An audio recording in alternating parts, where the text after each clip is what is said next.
everyone, and thank you for joining me for another Women's Spotlight. Today is a special day because not only do we have a powerful woman that is going to talk to us, Shelli Brunswick, about space and all things space, but also just such a strong advocate for women in the technology, education, government, and community space, and bringing it all together. So today we are going to have an amazing 40-minute chat with Shelli Brunswick, who is the COO at Space Foundation. And not only does she do that, she writes in Forbes, she does TED Talks, she's done over 200 speeches last year alone. And if you ever have the time to look her up online, you'll be amazed at how she does all of this, plus has time to have a life of her own. So thank you, Shelli, for taking time out for our listeners today. Well, it's my pleasure. I'm so excited to join you. And obviously, I want to highlight how we met was through Women Tech Network, one of my favorite organizations. And so it's always a pleasure to partner with like-minded individuals. Thank you for that, Shelli. And speaking of that, you did win an award with Women in Tech, the Chief in Technology Award, but you've also won several others, right? Like, it's very impressive when you look at your credentials and just being a top influencer and the top 100 influencers last year, most influential woman. And you're not just doing this in a woman's world. You really break those gender roles, and you're doing this in a world that is predominantly been governed by males in the past. And I just love how you got started. When I was researching your story, hearing that you didn't have the money for college and university, and you didn't let that stop you, you went out there and found a way. Can you talk to the viewers a little bit about that? Absolutely. Well, I always like to say my journey has three chapters. And so that first chapter is the one you're talking about. It's where, I really didn't know what I wanted to do after I graduated high school. I didn't have the money for college, and I wanted to see the world. And at that time, it wasn't as easy to see the world as it is today. And so one of the best ways to do that was to enlist in the military. And so I enlisted in the US Air Force. And so it helped solve many of those things. One, I got stationed in Turkey and Germany, so I got to see the world. I got to experience different cultures, which kind of, checked one of my boxes. I was labeled a personnel or human relations specialist, so HR. So I learned a profession. And then the third thing was we got what we called tuition assistance or the GI Bill. So the GI Bill worked where once you left the service, you could use your GI Bill to go to college, but I actually took advantage of what they called tuition assistance. And I went to school at night and completed both my bachelor's and master's degrees, which allowed me to apply to become an officer in the Air Force. And that's the second chapter of my journey. So I'll save that for later. Yeah, just before we get into that, so you jumped right into this really different world. Had anybody in your family done that before? How did that even become an option in your mind? Well, I always tell people you should try different things and volunteer because you never know what opportunity is. And so what happened is, in my high school, the military was coming around offering a test. It's called the ASVAB. And what it does is it determines your aptitude to be in the military in different professions. Well, I was taking the test because one, you got out of class, but two, the test came back and I had some high aptitudes in admin and some other careers, which caused the military services to start calling me, the Marines and the Army and the Navy. But I realized I needed to talk to the Air Force. So that led me to the Air Force. And that's what started my career, that discussion with just taking that test opened a door that I might have not known was even there had I not volunteered to take that test and get out of class. So just think, I volunteered to take a test to get out of class. The class might have been better, but there we Yeah. go. No, but then that led you to overcome the obstacle of not having the financial viability to go to school. But it also opened this beautiful door of travel. And through that travel, you started to have this whole experience of understanding human resources and humans because you were traveling and meeting these people face to face. That sounds like a great way to expand your horizons. And I'm sure when you started on that journey, you didn't know where it would lead you. But having the tenacity to do all of that and still work at night to get your degree, many people say this to me all the time. Where do you find the time? But where did you find the time then? Well, you just prioritize things. And that's what I share with people. It's really about prioritizing what's important to you. And at that time in my life, it was really important to get my college degree. And at the time, I was not planning to stay in the Air Force. I was going to do my 4 years and then I was going to go to college. So going to school at night was helping me, get that head start, get those basic courses out of the way. And so again, it was working towards my plan. And I'm working on capturing my lessons learned over my career, and so what I share with people is, it's really important to be mindful where you're spending your time and how you're thinking, because that's going to determine what you do, what you think, and ultimately what you become. And because being mindful was, I wanted to get a college education, I knew that was important for me and my family. That was a priority for me to go to school at night or on the weekends. And it took me 12 years as an enlisted airman to complete my bachelor's degree and eventually become an officer in the Air Force. So it's not something that happens overnight. People always say, "Oh, you had such a great career. It was so amazing." It was, but it was also a lot of work and time and being mindful about how I was spending my time. That's wonderful because we all have the same amount of hours in the day, but we're not always equally productive. Now, when you were mindful with all of that, you had a plan, you started executing on it. Were there times early on where you felt you were suffering a little burnout or things were not as clear through the path that you had to struggle through in that first chapter? I will say there was a big challenge, obviously going to school at night. And I will tell you, I'm a joiner. And what that means is I join a lot of things. As you said, we're both part of Women Tech Network, and there's the United Nations Office of Outer Space Affairs for Space for Women. But even in that first chapter of my journey, I was a joiner. So I was on the honor guard, carrying the flags. Whenever you see like a football game or an event, you'll see like the color guard coming out carrying the American flag. And so I was part of the color guard when I was young and enlisted. And so I was a joiner. I did a lot of these things. And what I'm going to tell you is, especially when you're young and you're not married and you don't have children, that is the best time to experience different things and see what you like and don't like. Because if you don't like something, stop doing it. And if you like Absolutely. exactly. And if you like something, then that's like unlocking a door and allowing you to step through. So it taught me a lot of the things that I enjoyed. So I would say actually, I found people who were like-minded. So yes, there were people obviously when I'm young and we were stationed overseas. So at 18, you could drink and party, right? And there was a group of people that wanted to do that. And here I was wanting to go to school at night. So it's kind of a square, right? But what I did is I found other people who had the same mindset that I did and created a network. And so that's something else that's really important no matter where you are in your career, being mindful where you want to go and who you surround yourself with. What organizations do you join? What people do you want to flock to that build that network that help you continue to be successful? Because if I had ended up hanging out with all the people who wanted to party every night on Friday and Saturday night, maybe it would have been easy to fall out of going to school. But instead, I had fewer friends, but more people who were like minded that were passionate about getting their education, because education is something that can never be taken away from you. Absolutely. What a great way of just explaining that, and who we surround ourselves with averages out what our potential is, right? And sometimes in that journey, it's hard because you have to give away or move away from certain people in your circle who are not of the same mindset. Did that happen to you at all during that transition where you had to refocus your friend group or maybe say goodbye to people who were important to you in your past? Well, what I'll say is joining the military obviously changed my dynamics, because obviously I had my great high school friends. And I will say, I'm still friends with my best friend from high school. I just saw her this past May. So you don't have to stop being friends with people when your life changes.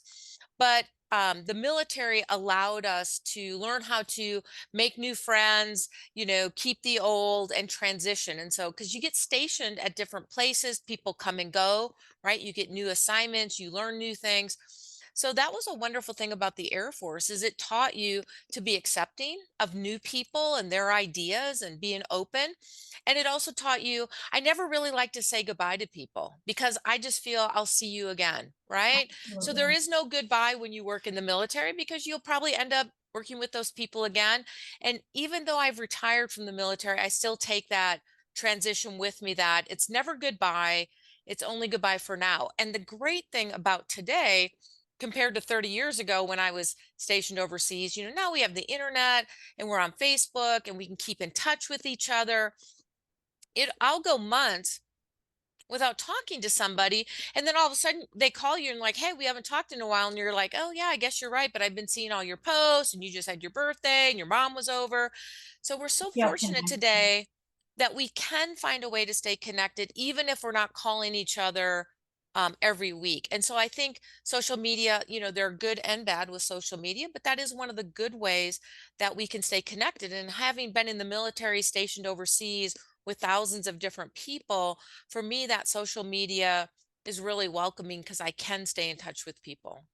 And the way you've just described it illustrates your power as a networker and a connector. I read your Forbes article that you wrote around Father's Day that was talking about your father in golf and how, the clubhouse is sort of out in real life. And when I look at your career, for me, that's another really powerful thing that you do is you network and you bring women together and people of all types together. And I'm sure as you get into the second stage of your life, we'll see how that happened more. But now you're working through, you become a commander. Tell us more about that second stage. So the second stage is, I'd been going to school at night and I was eligible then to apply to become an officer in the Air Force. So I did apply. And at that time, the Air Force was really looking for STEM professionals. So science, technology, engineering, mathematics, which I'm not one of those. So the Mhm. first time I applied, I was not selected.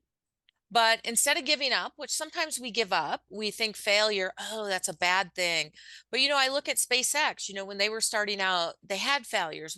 What's important about failure is it's just cut that to fail and its first attempt in learning. And so what I did is I went back and how can I update my application? How can I make myself more appealing to the selection board? I updated my letters of resume, a recommendation. And again, just because I applied again, I still had the 12% selection rate. So you have to figure out what is going to be plan B and plan C and plan D if plan A doesn't happen. We need to be thinking of plans. So I applied and I was thinking up some other options when I was fortunate and I did get selected to be an officer in the Air Force. And instead of being selected as a HR, a personnel officer, which is what I wanted because that's what I had been enlisted, the Air Force made the decision I should be space acquisition.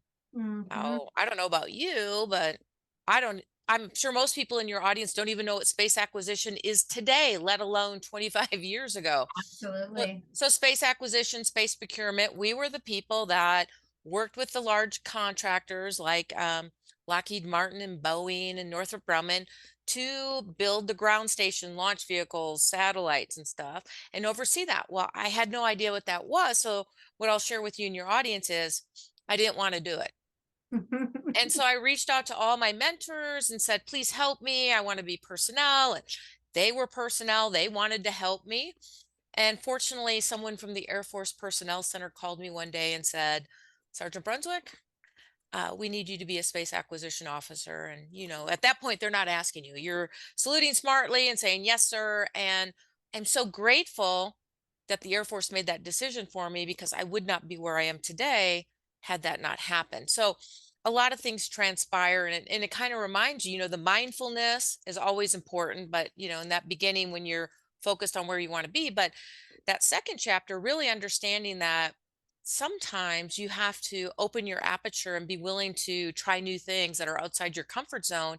Because had I had my way, I would have been a personnel officer. I mean, I'm sure I would have been wonderful. I don't know where I'd be today. It certainly wouldn't be where I am. So, being that I was open to this new opportunity, and I did, I embraced it and have loved the journey ever since.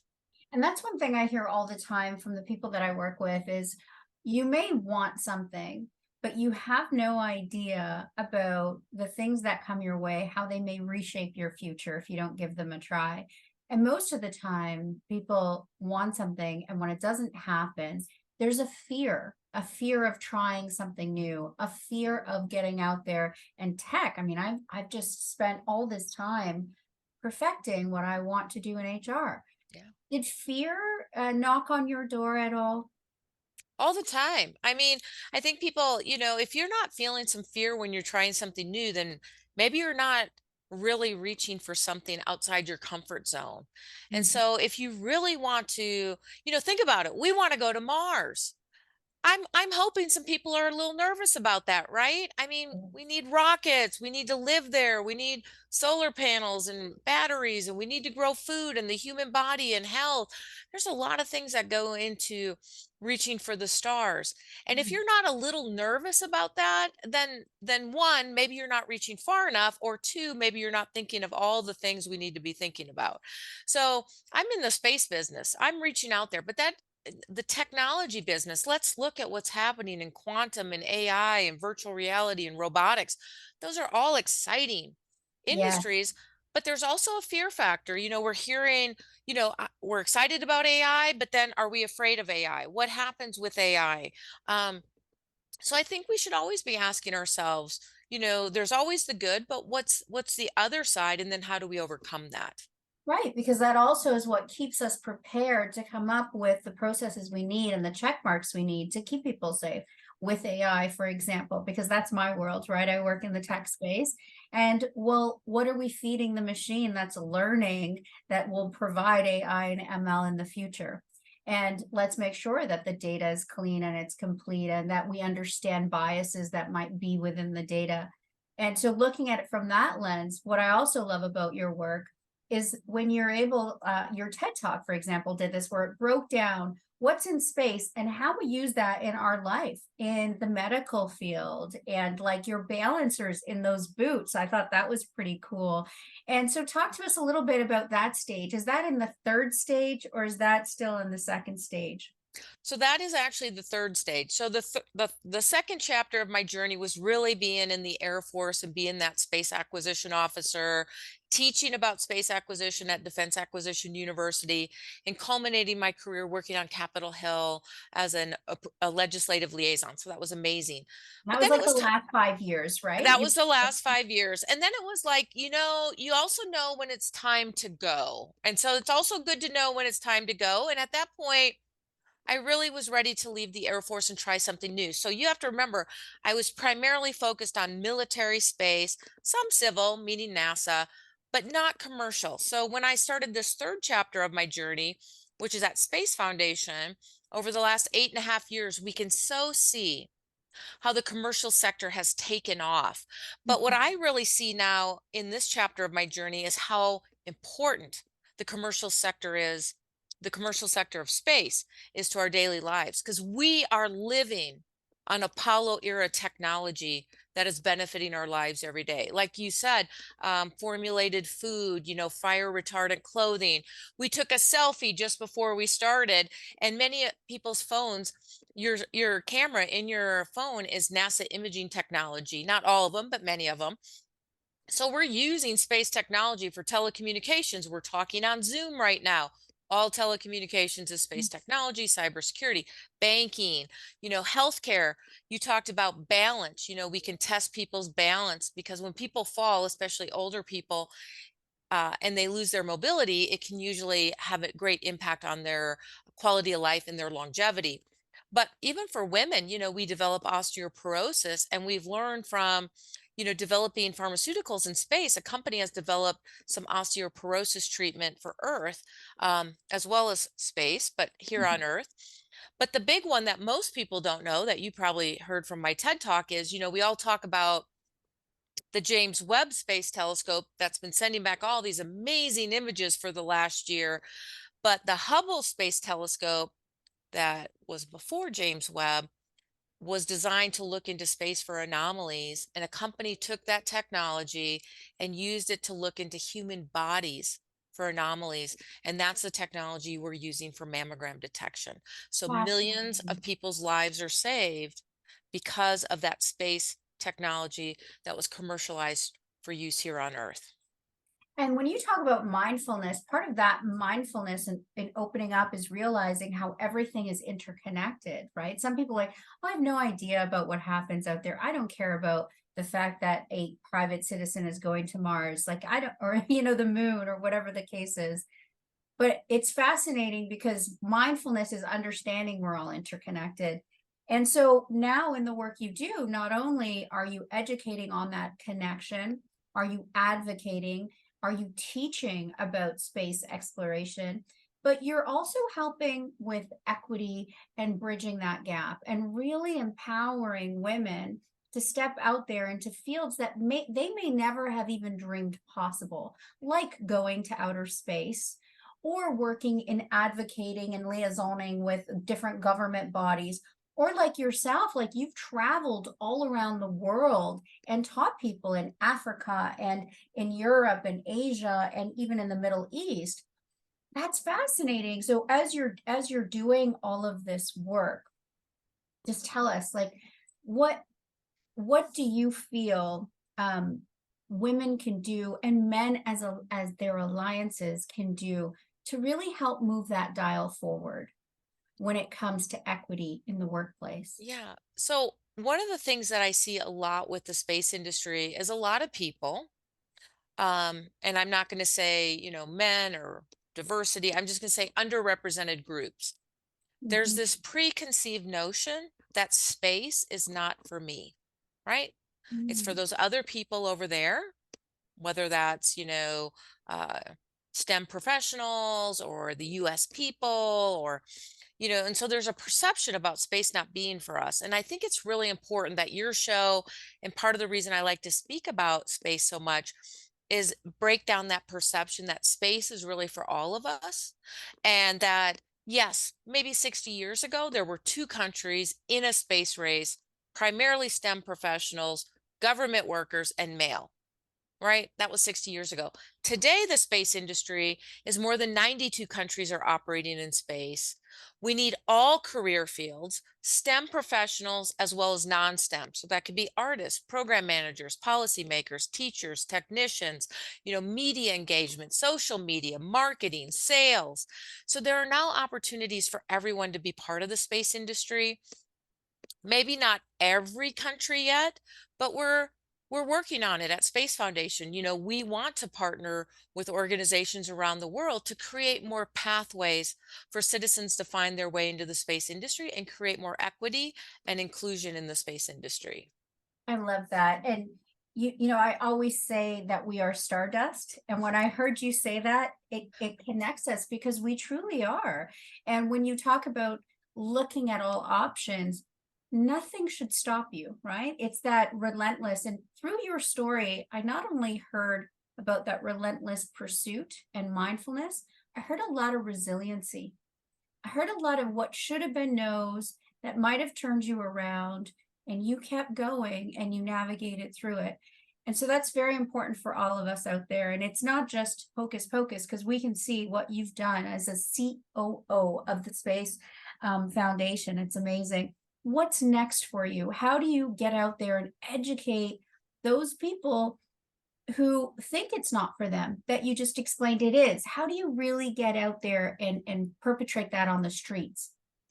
Well, I think it's really important that we also pay it forward, right? I have been so fortunate in my career. I have wonderful mentors and champions and, role models that have helped me. And so I think at this stage in my life, and for every woman who or man who's been successful, is we should find a way to pay it forward. And that's one of the reasons I'm passionate about Women Tech Network or the United Nations Office of Outer Space Affairs, Space for Women.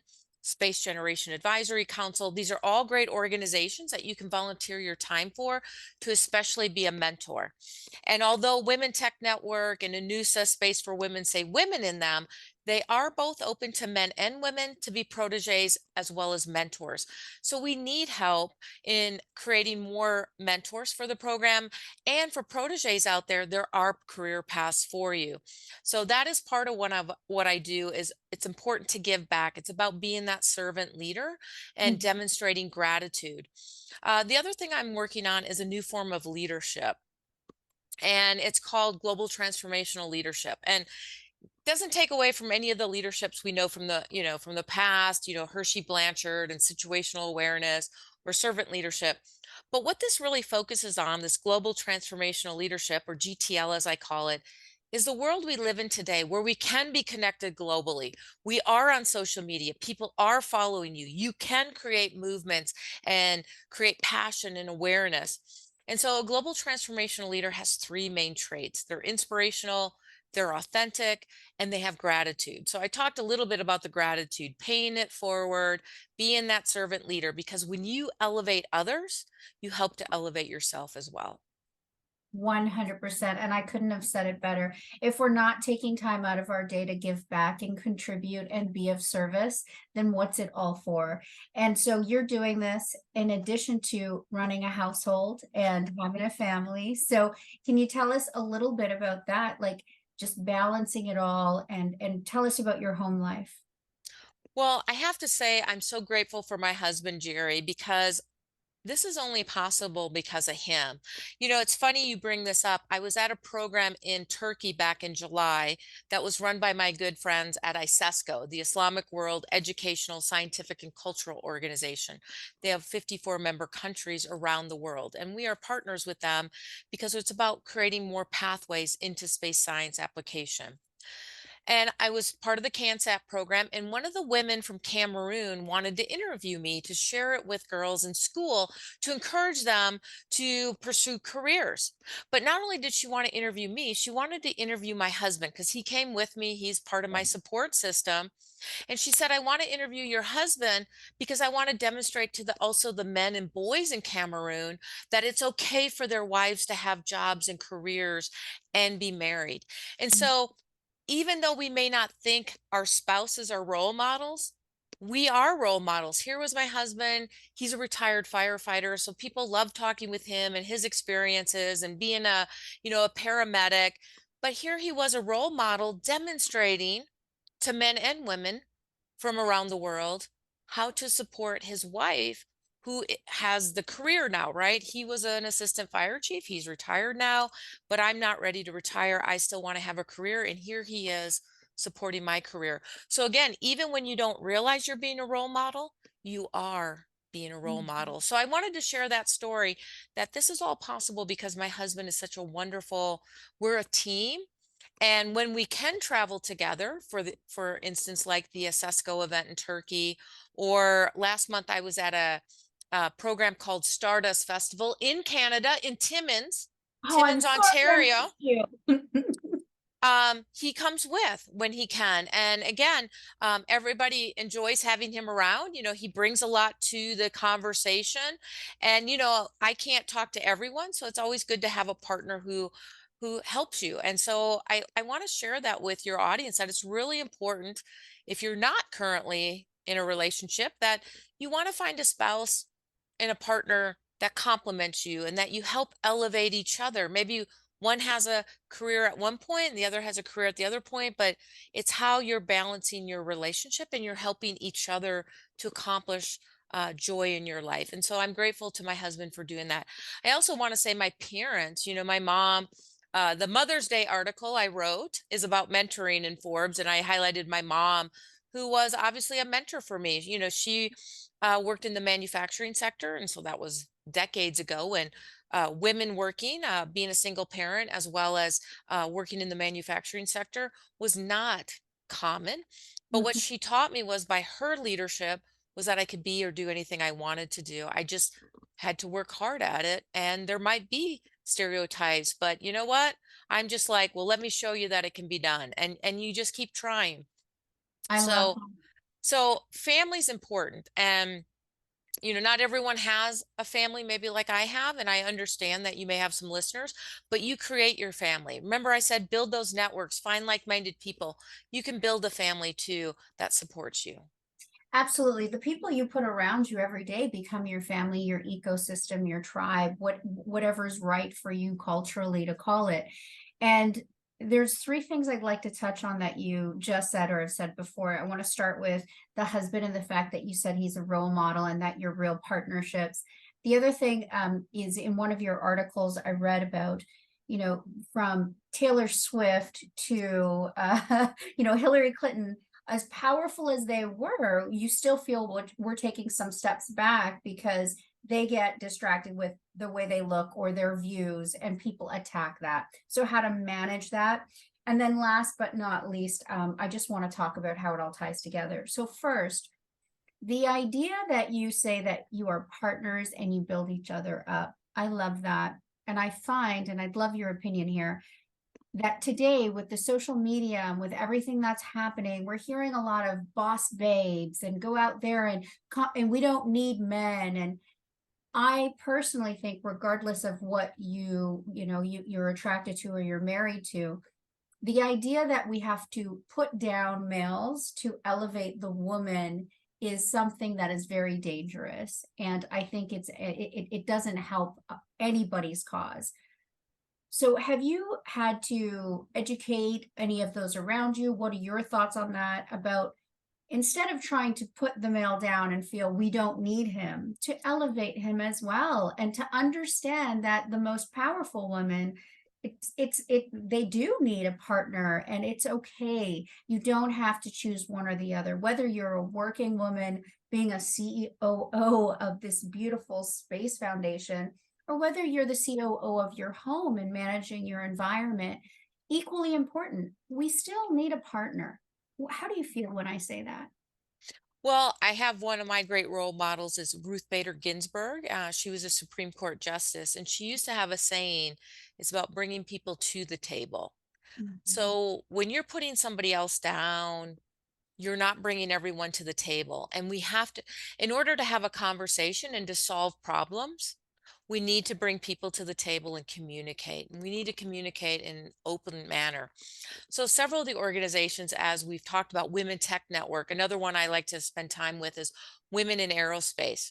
Now, Mm. again, women's in the title, but it's not only women, right? Women in Aerospace actually has men on the board of directors because they're also understanding that to elevate women in aerospace, they need men to help elevate women in aerospace. So it's not one over the other. It's about working together to to bring everyone to the table and to create more equity, not just for women, but for all underrepresented groups in the aerospace or technology industry.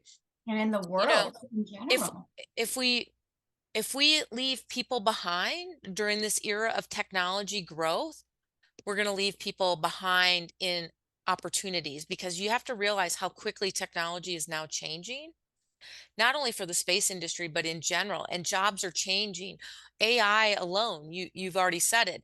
AI is going to make decisions whether you get loan applications. And so making sure that we take out any coding bias about women or minorities applying for loans is eliminated from the coding process. So it's really important that we understand and we work together to create more equity through all technology. Otherwise, technology will perpetuate uh, diversity and creating inequity. And the world of the future, we really need to find a more level playing field for everyone. Very well said. And that brings me to the next point about when women do get into leadership positions, them being judged based on image or perspective. And just before we touch on that, what I view here is not even just women, as you said, all underrepresented people. When they do come to the table, many times they feel that they have to show up in what success has looked like in the past. So, what I mean by that is leaders have predominantly been male in their space, and they've predominantly thought a certain way. I use the word masculine energy, which is more let's compete, let's be driven to task, let's get this job done. And that energy is needed at times. But a feminine energy can tend to be a little bit more let's collaborate, let's nurture, let's find resolution. And with both of those, we have a complete whole, and we need both at the table. What ends up happening is those underrepresented people, they start to show up in an inauthentic manner because they're emulating what they've seen success to look like. And then we're not truly getting a diverse voice at the table. We're not getting that differencing of opinion. How do you feel about that when I say that?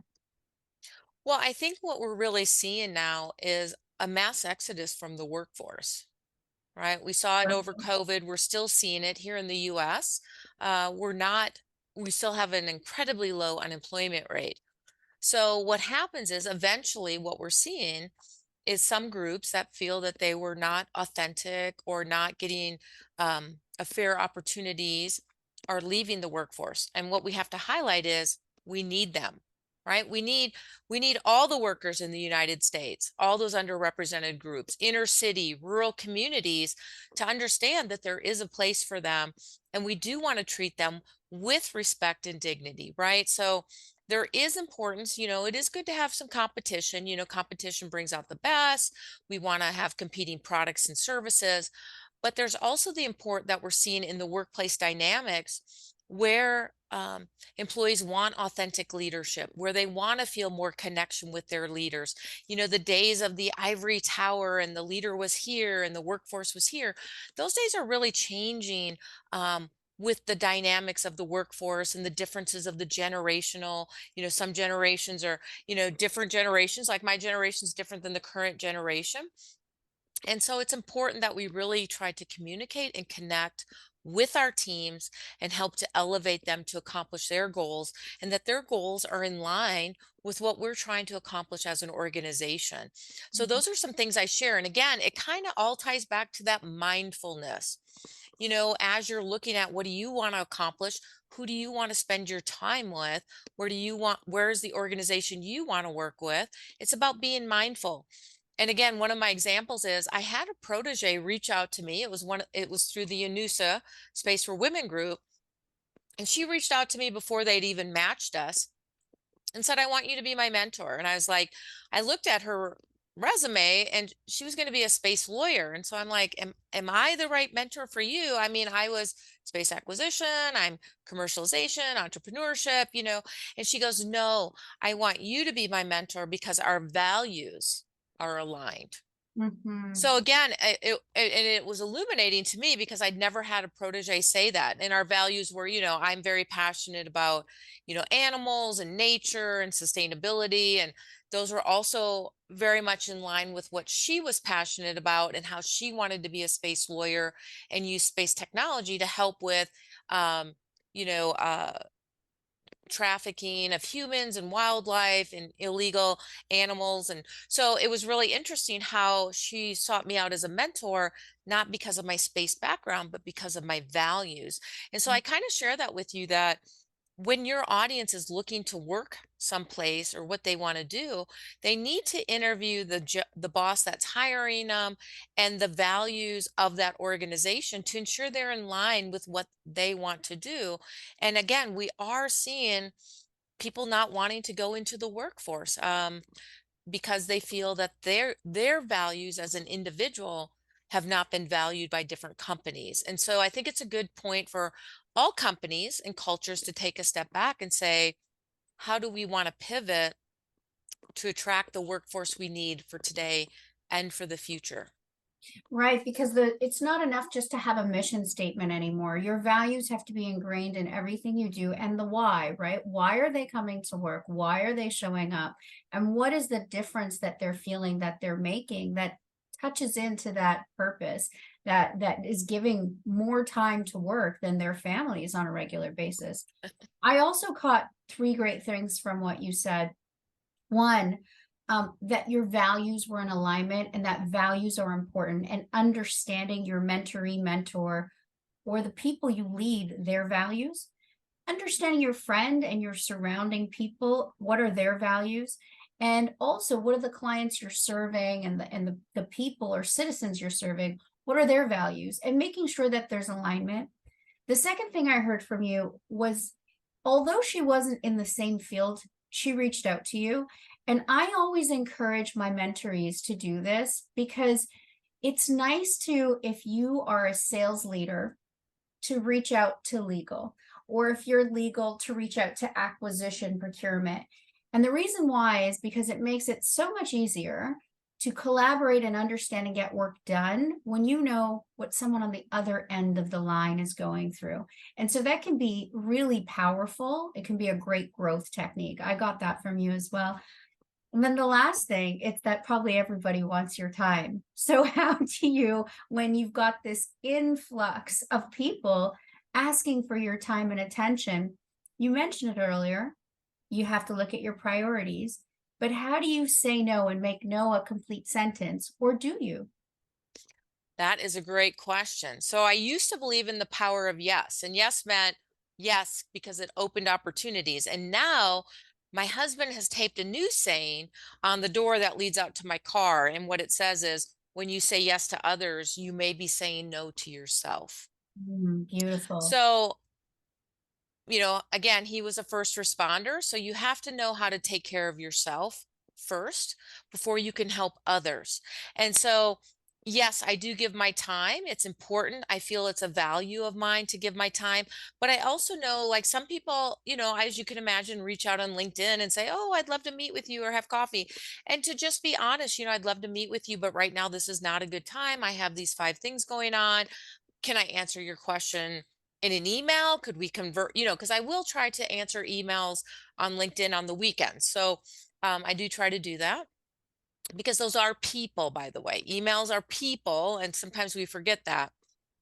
Um, but you also have to realize what are the priorities for you as well, and how much can you fit in a day and what's reasonable. So I now have taken my husband's saying of when you say yes to others, you may be saying no to yourself far more seriously to make sure I'm balancing that. So when I am giving time to somebody else, I'm present with them. I'm not thinking about 5 other things I have to do. So it's really important that you look at, what are those important things? What are you mindful of? And you have to prioritize. And sometimes you just have to be straight with people and say, right now I can't give you the time. A lot of times people will reach out and say, "Will you mentor me?" And I always say, you know what? I mentor through these formal organizations. I encourage you to apply. I'm sure you're wonderful, but I don't have the time. My schedule's full with proteges from these organizations, but please go to them. And so I will always recommend those organizations. So there's a way to not say no and it be a dead end. It's no, but let me give you another option. And so I think we still need to now I'll leave you with another good word that I've learned in addition to mindfulness is kindness. Mm, I know a samurai warrior, a woman samurai warrior named Machiko, and she highlighted to me that kindness is one of the greatest forms of strength. So here's a samurai warrior telling you that kindness is the greatest form of strength. Because how easy is it to be mean or hurtful to someone else who's not kind to you? It's very easy. How easy is it to slight someone and not know what they're going through? And so it's really important to be kind to others because you don't know what they're going through. So I may say no to somebody and it's not meant to be personal. I don't have the time. I have a full-time job. I'm working on a book, there's all kinds of things.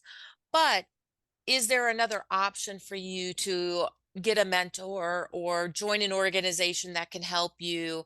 So I do always try to give someone is there another opportunity for them to continue their journey? And maybe some point down the road, we will be able to connect. that's wonderful. Yes, I have a very similar saying, and it's as you say yes, you say no to 20 other things. So you have to be diligent in what you say yes to. And what I love about that, and for all of the listeners out there, is be mindful of what others have on their plate as well. And if it is a no or a redirect, it certainly doesn't mean that you're not important or there's no time for you. It just may be that that person doesn't have the time to mentor you, but someone else might, or they may direct you to another spot. So just don't quit on yourself when you hear a no, because sometimes we've got to hear a ton of no's before we get a yes as well.